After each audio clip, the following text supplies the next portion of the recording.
Une athlète en train d'allaiter sa fille alors qu'elle participait à un ultra trail. Ces photos ont fait le buzz sur les réseaux sociaux, mais ça n'a pas fait le bonheur de tout le monde. Prends un café, je t'explique.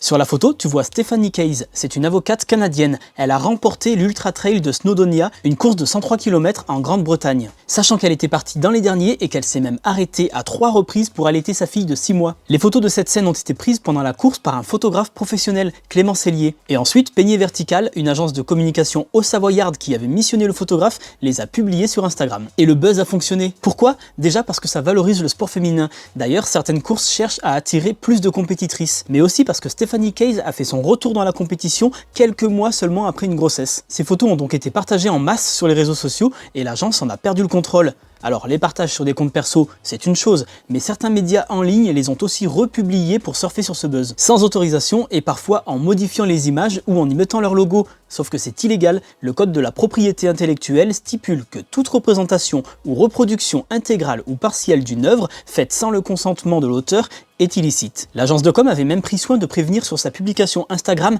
pas de repost autorisé. Elle avait aussi mentionné les crédits photos. Il faut dire qu'elle a engagé de l'argent pour produire ses clichés. Elle compte notamment sur la vente de ses photos pour rentrer dans ses frais et payer les photographes. Mais ces photos, il n'y a pas grand monde qui les a achetées au final, et l'agence n'a pas profité du buzz. Timothée Nallet a donc de quoi être dégoûté. Le directeur créatif de l'agence s'est fendu d'une tribune sur internet. Il écrit que, au-delà du préjudice subi, c'est la question de la vie d'une image et des nouvelles pratiques du web qui pose question. Et toi, tu savais que tu ne pouvais pas partager une photo sur les réseaux sociaux sans l'autorisation de son auteur ?